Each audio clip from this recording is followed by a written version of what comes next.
11 അവതാരങ്ങളുണ്ട് എന്നാണ് ഗീതാഗോവിന്ദകാരൻ പറയുന്നത്.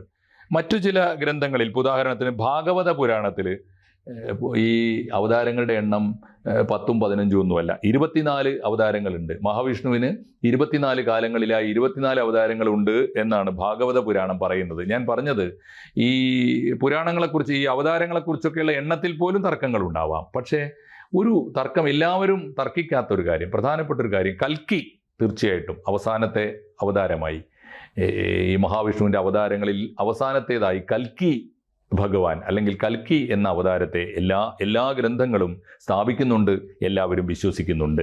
ഈ ഡോക്ടർ വേദപ്രകാശ് ഉപാധ്യായ അദ്ദേഹത്തിൻ്റെ സൂക്ഷ്മമായ ഒരു പഠനത്തിലൂടെ അദ്ദേഹം പുറത്തു കൊണ്ടുവന്നത് ആരാണ് കൽക്കി? കൽക്കി അവതാരം മറ്റാരുമല്ല, മുസ്ലിങ്ങൾ അന്ത്യപ്രവാചകനാണെന്ന് വിശ്വസിക്കുന്ന 1,24,000 പ്രവാചകന്മാരുള്ള ഒരു പരമ്പരയുടെ അന്ത്യപ്രവാചകനാണ് മുഹമ്മദ് നബി എന്ന് വിശ്വസിക്കുന്നവരാണ് മുസ്ലിങ്ങളിൽ മഹാഭൂരിപക്ഷവും. അഹമ്മദിയ മുസ്ലിങ്ങൾ മാത്രമാണ് മുഹമ്മദ് നബിക്ക് ശേഷവും മറ്റൊരു അവധൂതനുണ്ട്, ഒരു ദൈവദൂതനുണ്ട്, അത് മിർസ ഗുലാം അഹമ്മദ് ഖാദിയാനിയാണ്. ഞാൻ പറഞ്ഞ അവിടെയും തർക്കങ്ങളുണ്ട്. അവസാനത്തെ ആള് മുഹമ്മദ് നബി അല്ല എന്ന് തർക്കിക്കുന്നവരും ഇസ്ലാമിനകത്തുണ്ട്. ഇത് ഉണ്ടാവാം തീർച്ചയായിട്ടും. അപ്പോൾ ഇവിടെ ഞാൻ അന്വേഷിക്കുന്നത് ഇദ്ദേഹത്തിൻ്റെ ഈ പുസ്തകത്തെ മുൻനിർത്തി, കൽക്കി അവതാർ ആൻഡ് മുഹമ്മദ് എന്ന പുസ്തകത്തെ മുൻനിർത്തിയിട്ട് ഈ ഡോക്ടർ വേദപ്രകാശ് ഉപാധ്യായ ചൂണ്ടിക്കാണിക്കുന്നത് കൽക്കി അവതാരം മുഹമ്മദ് നബി തന്നെയാണ്. ദശാവതാരങ്ങളിൽ അവസാനത്തെ അവതാരമാണ് കൽക്കി ഭഗവാനെങ്കിൽ പ്രവാചകന്മാരിൽ അവസാനത്തെ ആൾ മുഹമ്മദ് നബി എന്ന് പറഞ്ഞാൽ ഇസ്ലാമും ഹിന്ദു ധർമ്മവും തമ്മിലുള്ള ഒരു ഏകതയുടെ ദാർശനികമായ ഒരു തലത്തിലേക്ക് നമ്മുടെ വിശ്വാസികളെയും വായനക്കാരെയും പൊതുസമൂഹത്തെയും കൊണ്ടുപോകുന്ന ഗ്രന്ഥമാണത്. ഞാൻ ഈ സമയത്ത് അദ്ദേഹം എന്തൊക്കെയാണ് കൽക്കിയും മുഹമ്മദ് നബിയും തമ്മിലുള്ള, കൽക്കി അവതാരവും മുഹമ്മദ് നബിയും തമ്മിലുള്ള സാമ്യങ്ങളായി പ്രധാനപ്പെട്ട 20 പോയിന്റുകൾ അദ്ദേഹം ഉയർത്തി കാണിക്കുന്നുണ്ട്. ആ പോയിന്റുകൾ ഏതാണ് എന്ന് ഒന്ന് ഓടിച്ച് പരിശോധിക്കുക മാത്രമേ ഞാൻ ചെയ്യുന്നുള്ളൂ, മറ്റൊന്നിനുമല്ല. താല്പര്യമുള്ളവർക്ക് വല്ലപ്പോഴും ഈ പുസ്തകം ഇപ്പോഴും അവൈലബിൾ ആണ്. ഈ പുസ്തകം ഒന്ന് എടുത്തു നോക്കിയിട്ട് ഇതിനകത്ത് ഇത്തരത്തിലൊരു ഏകതയുടെ സാധ്യതയുണ്ടോ എന്ന് പരിശോധിക്കണം എന്ന് ആവശ്യപ്പെടാൻ വേണ്ടി മാത്രമാണ്. ഇദ്ദേഹം പറയുന്നത് പ്രധാനപ്പെട്ട ഒരു കാര്യം, ഇദ്ദേഹം ആമുഖത്തിൽ പറയുന്നുണ്ട്, എല്ലാ പുരാണങ്ങളും എല്ലാ വേദങ്ങളും എല്ലാ പുരാണങ്ങളും, പ്രത്യേകിച്ച് കൽക്കി പുരാണം, വിഷ്ണു പുരാണം, ഭാഗവത പുരാണം, ബ്രഹ്മാണ്ഡ പുരാണം തുടങ്ങിയിട്ടുള്ള പുരാണങ്ങളൊക്കെയും 4 വേദങ്ങളും വളരെ സൂക്ഷ്മമായി പഠിച്ചു കഴിഞ്ഞിട്ടാണ് ഞാൻ എൻ്റെ നിഗമനങ്ങളിൽ എത്തിച്ചേർന്നത്. നിഗമനം മറ്റൊന്നുമല്ല, കൽക്കി ഭഗവാൻ എന്നാൽ മുഹമ്മദ് നബി തന്നെയാണ്. അതിന് തെളിവായി അദ്ദേഹം ഉദ്ധരിക്കുന്ന പ്രധാനപ്പെട്ട 20 പോയിന്റുകളുണ്ട്. ആ പോയിന്റുകളിലൂടെ ഒന്ന് ഓടിച്ചു പോകുന്നു. ഒന്ന്, കൽക്കിയുടെ ഏറ്റവും പ്രധാനപ്പെട്ട പ്രത്യേകത അദ്ദേഹം അന്ധകാരത്തെ അകറ്റുന്നു എന്നതാണ്. തമസോമ ജ്യോതിർഗമയ എന്ന ഒരു പ്രയോഗം ഉണ്ടല്ലോ. അപ്പോൾ വെളിച്ചം കൊണ്ടുവരുന്നവനാണ് മുഹമ്മദ് നബിയുടെ സന്ദേശവും അതാണ്. അള്ളാഹു നൂറു സമാവാത്തി വല്ലാർ, ആകാശഭൂമികളുടെ പ്രകാശമാണ്, അല്ലെങ്കിൽ ചൈതന്യമാണ് അള്ളാഹു, അല്ലെങ്കിൽ ദൈവം എന്ന സങ്കല്പം. അതുകൊണ്ട് ഈ അന്ധകാരവുമായി ബന്ധപ്പെട്ട ഇരുട്ടിനെ അകറ്റി വെളിച്ചം വരുത്തുന്ന ഒരു സന്ദേശം ആണ് കൽക്കി ഭഗവാന്റേതും മുഹമ്മദ് നബിയുടേതുമാണ്. അത് ഒന്ന്. രണ്ടാമത്തെ കാര്യം, ഈ രണ്ടുപേരുടെയും ചെറുപ്പത്തിൽ അശ്വാഭ്യാസികളാണ്. അശ്വാഭ്യാസിയാണ് കൽക്കി. എന്നാൽ മുഹമ്മദ് നബിയും കുതിരസവാരിക്കാരനായിരുന്നുവെന്നും കുതിരയോട്ട മത്സരം സംഘടിപ്പിച്ചിരുന്നുവെന്നും പ്രബലമായ വിശ്വസനീയമായ ഹദീസുകളിൽ നിന്ന് മുഹമ്മദ് നബിയുടെ ചരിത്രവും പറയുന്നുണ്ട്. മൂന്നാമത്തെ കാര്യം, വാൾപ്പയറ്റിൽ വിദഗ്ധനായിരുന്നു കൽക്കി എന്ന് പുരാണങ്ങളിൽ പറയുന്നു. അതേസമയത്ത് വാൾപ്പയറ്റിൽ വിദഗ്ധനായിരുന്നു പ്രവാചകനെന്നും വാൾപ്പയറ്റും അമ്പെയ്ത്തും അദ്ദേഹത്തിൻ്റെ ഇഷ്ടപ്പെട്ട വിനോദങ്ങളായിരുന്നുവെന്ന് മുഹമ്മദ് നബിയെക്കുറിച്ചുള്ള വിശ്വസനീയമായ ഹദീസുകളിലും സഹീഹ് ബുഖാരി ഉൾപ്പെടെയുള്ള ഹദീസുകളിൽ കാണുന്നുണ്ട്. 4, രണ്ടുപേരുടെ ഇപ്പോൾ കൽക്കിയുടെ ജന്മദേശം സംബാൽ എന്ന ദ്വീപാണ്, അത് അറേബ്യയിലാണ് എന്ന് പുരാണങ്ങളെ മുൻനിർത്തി അദ്ദേഹം സ്ഥാപിക്കുന്നുണ്ട്. തീർച്ചയായിട്ടും മുഹമ്മദ് നബിയുടെ ജന്മദേശം അറേബ്യയാണ്, ദ്വീപാണ് താനും. നമുക്കത് വളരെ കൃത്യമായിട്ട് ബോധ്യമുണ്ട്. 5ാമത്തെ പ്രധാനപ്പെട്ട പോയിന്റ് അദ്ദേഹം പറയുന്നത് അതിസുന്ദരനായിരുന്നു കൽക്കി. എന്നാൽ പ്രവാചകനെക്കുറിച്ച്, മുഹമ്മദ് നബിയെക്കുറിച്ചുള്ള ജീവചരിത്രങ്ങളിലും ആധികാരികമായി പറയുന്ന കാര്യം, മുഹമ്മദ് നബി അക്കാലത്തെ അറേബ്യയിലെ ഏറ്റവും സുന്ദരനായിരുന്നു. ജമീൽ എന്ന വാക്കുകൊണ്ടാണ് മുഹമ്മദ് നബിയെ വിശേഷിപ്പിക്കുന്നത്. അതാണ് മറ്റൊന്ന്. 6ാമത്തെ ഒരു പ്രത്യേകത, സത്യസന്ധൻ എന്ന പേരിൽ വിഖ്യാതനായിരുന്നു ചെറുപ്പത്തിൽ തന്നെ കൽക്കി.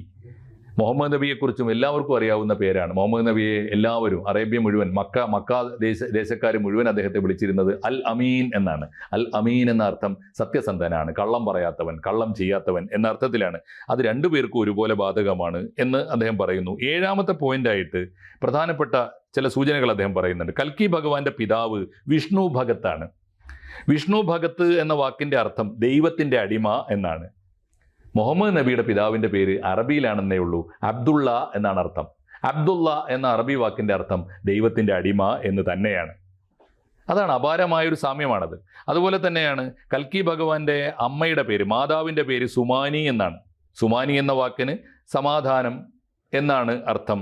ഏതാണ്ട് സമാനമായ അർത്ഥമാണ് പ്രവാചകന്റെ അമ്മയായ ആമിന ബീവിക്കുള്ളത്. ആമിന എന്ന വാക്കിൻ്റെ അർത്ഥം റിലയബിൾ ആണ്, വിശ്വസ്തയാണ്, വിശ്വസിക്കാൻ കൊള്ളാവുന്ന, ഡിപ്പെൻഡ് ചെയ്യാവുന്ന എന്നൊക്കെയാണ് അർത്ഥം. എന്ന് പറഞ്ഞാൽ ഏതാണ്ട് അതേ അർത്ഥത്തിലാണ്, സുമാനിക്ക് സമാനമായൊരു വാക്കാണ് ആമിന എന്ന് അദ്ദേഹം സ്ഥാപിക്കുന്നുണ്ട്. അതുപോലെ തന്നെയാണ് കൽക്കി ഭഗവാന്റെ ജനനത്തിന് മുമ്പ് തന്നെ അദ്ദേഹത്തിൻ്റെ പിതാവ് മരിക്കുന്നു. മുഹമ്മദ് നബിയുടെ കാര്യത്തിലും അത് സംഭവിക്കുന്നു.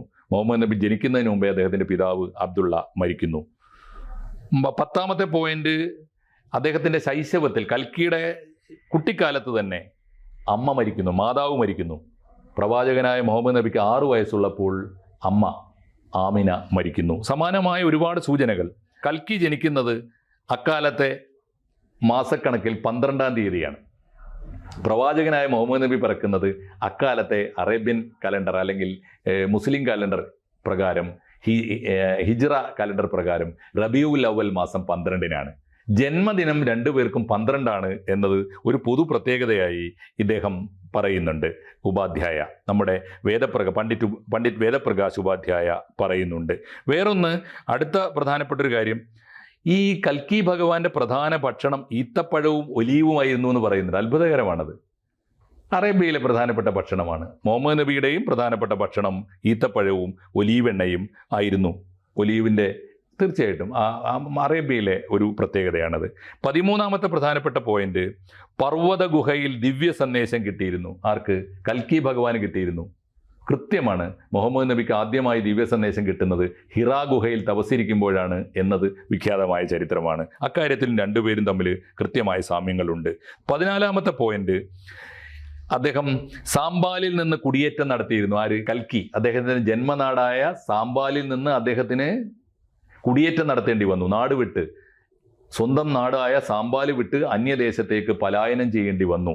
പ്രവാചകന്റെ ജീവിതത്തിൽ എല്ലാവർക്കും അറിയാവുന്ന വിഖ്യാതമായ സംഭവമാണ് ഹിജ്റ. മക്ക എന്ന അദ്ദേഹത്തിൻ്റെ ജന്മനാട്ടിൽ നിന്ന് അദ്ദേഹം അഭയം തേടി മദീനയിലേക്ക് പോകേണ്ടി വന്നയാളാണ്. അക്കാര്യത്തിലും കൃത്യമായ സാമ്യമുണ്ട്. 15ാമത്തെ പ്രധാനപ്പെട്ട പോയിന്റ്, പിൽക്കാലത്ത് ഈ നാട് വിട്ടുപോയി കുടിയേറ്റക്കാരനായി അഭയാർത്ഥിയായി മറ്റൊരു നാട്ടിൽ താമസിക്കാൻ പോയയാൾ തിരിച്ചു വന്ന് ജന്മനാട് കീഴടക്കുന്നുണ്ട്. പ്രവാചകനായ മുഹമ്മദ് നബിയുടെ ജീവിതത്തിലും ഇത് തന്നെ സംഭവിച്ചു. അദ്ദേഹം മദീനയിൽ നിന്ന് വന്ന് മക്ക കീഴടക്കുന്ന, മക്കം ഫതഹ്, മക്ക വിജയം എന്നാണ് ആ പ്രയോഗത്തിൻ്റെ പേര്, അതും സംഭവിക്കുന്നുണ്ട്. 16ാമത്തെ പ്രധാനപ്പെട്ട പോയിന്റ്, ദുഷ്ടശക്തികളുമായുള്ള യുദ്ധത്തിൽ കൽക്കിക്ക് ദൈവസഹായം നേരിട്ട് കിട്ടുന്നുണ്ട്. അത്ഭുതകരമായൊരു സാമ്യമുണ്ട് അക്കാര്യത്തിൽ. ബദർ യുദ്ധത്തിൽ, പ്രധാനപ്പെട്ട യുദ്ധങ്ങളിലൊക്കെ തന്നെ, പ്രത്യേകിച്ച് ബദർ യുദ്ധത്തിൽ 1000-ലേറെ പേരുള്ള ശത്രു സൈന്യത്തോട് വെറും 313 പേരുള്ള ഒരു സൈന്യം പൊരുതിയിട്ട്, പ്രവാചകന്റെ സൈന്യം പൊരുതിയിട്ട് ജയിച്ചത് വളരെ പ്രത്യക്ഷമായി ദൈവസഹായം നേരിട്ട് യുദ്ധഭൂമിയിൽ കിട്ടിയത് കൊണ്ടാണ് എന്നാണ് പ്രവാചകന്റെ ചരിത്രത്തിൽ പറയുന്നത്. അതുകൊണ്ട് അക്കാര്യത്തിലും കൽക്കിയും പ്രവാചകനും തമ്മിൽ കൃത്യമായ ജീവിത സാമ്യങ്ങളുണ്ട്. 17ാമത്തെ പോയിന്റ്, ദൈവത്തിൽ നിന്ന് അതിവേഗമുള്ള ഒരു കുതിരയെ കിട്ടിയിരുന്നു. കൽക്കി ഭഗവാൻ അങ്ങനെ കിട്ടും. ഇതൊന്നും കൽക്കിയുടെ കാര്യത്തിൽ സംഭവിച്ചതല്ല, സംഭവിക്കാനിരിക്കുന്നതാണ്. കൽക്കിയുടെ കാര്യത്തിൽ ദൈവത്തിൽ നിന്ന് അതിവേഗ കുതിരയെ കിട്ടും എന്ന് പറയുന്നുണ്ട്. പ്രവാചകന് അതിവേഗമുള്ള ഒരു കുതിര, ചിറകുള്ള കുതിരയായി സങ്കല്പിക്കുന്ന ബുറാക്ക് എന്ന വാഹനം കിട്ടിയിരുന്നു. അതിൻ്റെ രൂപത്തെക്കുറിച്ച് ഒക്കെ തർക്കങ്ങളുണ്ട്. അതിൻ്റെ രൂപമാണോ അതല്ല അത് പ്രകാശവേഗത്തിൽ സഞ്ചരിച്ചതാണോ തുടങ്ങിയ എന്തായാലും ബുറാക്ക് എന്നൊരു സങ്കല്പം ഇസ്ലാമിക വിശ്വാസത്തിലുണ്ട്. അതാണ് മറ്റൊന്ന്. ആ കുതിരപ്പുറത്ത് അദ്ദേഹം 7 ആകാശങ്ങൾ താണ്ടും എന്ന് പുരാണങ്ങൾ പറയുന്നുണ്ട്. കൽക്കി ഭഗവാന്റെ അവതാരത്തിന് എത്രയോ മുമ്പാണല്ലോ വേദങ്ങൾ പിറക്കുന്നത്. അപ്പോൾ അവസാന അവതാരമായ കൽക്കി ഈ അതിവേഗം, ദൈവം കൊടുത്ത, ദൈവം സമ്മാനിച്ച അതിവേഗമുള്ള കുതിരപ്പുറത്ത് 7 ആകാശങ്ങൾ താണ്ടും എന്ന് പറയുന്നുണ്ട്. പ്രവാചകന്റെ ജീവിതത്തിൽ മിഹ്റാജ് എന്ന സംഭവമുണ്ട്, ആകാശയാത്ര. 7 ആകാശങ്ങൾ താണ്ടി നരകവും സ്വർഗവും കണ്ട് അദ്ദേഹം മടങ്ങി വരുന്നതായിട്ടാണ് പ്രവാചകനെ കുറിച്ചുള്ള വിശ്വാസം. പ്രവാചകന്റെ ഒരു ആത്മീയമായ ചരിത്രം അതാണ്. അതുകൊണ്ട് അത് അക്കാര്യത്തിലും അപാരമായ സാമ്യമുണ്ട്. വേറൊന്ന്, ദേഹത്തിൽ നിന്ന് ഒരു പ്രധാനപ്പെട്ട പ്രത്യേകത അതാണ്. ഇസ്ലാമിക വിശ്വാസത്തിലും അതുണ്ട്. കൽക്കിയെക്കുറിച്ച് പറയുന്നത് അദ്ദേഹത്തിൻ്റെ ദേഹത്തിൽ നിന്ന് സദാ സുഗന്ധം വമിക്കും എന്നാണ്. വമിക്കും എന്ന് കൽക്കിയെക്കുറിച്ച് പറയുന്നുണ്ട്. പ്രവാചകന്റെ ചരിത്രത്തിലും അത് പറയുന്നുണ്ട്. എപ്പോഴും സുഗന്ധപൂരിതമായിരുന്നു അദ്ദേഹത്തിന്റെ ശരീരം എന്ന് പറയുന്നുണ്ട്. 19ാമത്തെ പോയിന്റ്, ഇദ്ദേഹത്തെ ജനങ്ങളാകെ ആദരപൂർവ്വം ജഗത്പതി എന്ന് വിളിക്കുന്നതാണ്. കൽക്കിയെക്കുറിച്ച് പറയുന്ന ജഗത്പതി എന്ന് പറഞ്ഞാൽ ലോക നേതാവ് എന്നാണ്. കൽക്കി ഭഗവാനെ ലോക നേതാവ് എന്ന് വിളിക്കും. എന്നാൽ പ്രവാചകനെക്കുറിച്ച് ഇതേ പേര് സയ്യിദുൽ ആലം എന്ന് അറബിയിൽ, ആഗോള നേതാവ്, ലോകത്തിന്റെ നേതാവ് എന്ന് വിളിച്ചിരുന്നു എന്നത് അദ്ദേഹത്തിന്റെ ചരിത്രമാണ്. അവസാനത്തെ 20ാമത്തെ പോയിന്റ്, 8 വിശിഷ്ട ഗുണങ്ങൾ നിറഞ്ഞിരിക്കും കൽക്കിക്ക് എന്ന് വേദങ്ങൾ, പുരാണങ്ങൾ പറയുന്നുണ്ട്. ആ 8 വിശിഷ്ട ഗുണങ്ങൾ പ്രവാചകന്റെ ചരിത്രത്തിൽ അദ്ദേഹത്തെക്കുറിച്ചും പറയപ്പെട്ട ഗുണങ്ങളാണ്. 1 ധൈര്യം, 2 ആത്മനിയന്ത്രണം, 3 മിതഭാഷണം, 4 ദാനശീലം, 5 നന്ദി, 6 വിവേകം, 7 ദിവ്യബോധനം, 8 കുടുംബമഹിമ. ഇത്രയും ഗുണങ്ങൾ മുഹമ്മദ് നബിയുടെയും ഗുണങ്ങളായി പറയപ്പെടുന്നു. അതുകൊണ്ട് തന്നെയാണ് കൽക്കി ഭഗവാനും ഈ ഗുണങ്ങൾ ഉണ്ടായിരുന്നു. ലക്ഷണമൊത്ത വിശിഷ്ടമായ 8 ഗുണങ്ങൾ രണ്ടുപേർക്കും ഒരുപോലെ ഉണ്ടായിരുന്നു എന്ന് ചരിത്രം പറയുന്നു. അതുകൊണ്ടാണ് അദ്ദേഹം ഇത്തരം അനേകം തെളിവുകൾ നിരത്തിയാണ് അദ്ദേഹം പറയുന്നത്. വേദപുരാണങ്ങളിൽ പറയുന്ന കൽക്കി ഭഗവാൻ 6ാം നൂറ്റാണ്ടിൽ അറേബ്യയിൽ ജനിച്ച് ലോകത്തിലാകെ വിഖ്യാതമായി അറിയപ്പെട്ട ഇസ്ലാമിക പ്രവാചകനായ മുഹമ്മദ് നബി ആയിരുന്നു എന്ന് അദ്ദേഹം സ്ഥാപിക്കുകയാണ്. ഒരു ചോദ്യം നമ്മുടെ മുമ്പിലുണ്ട്.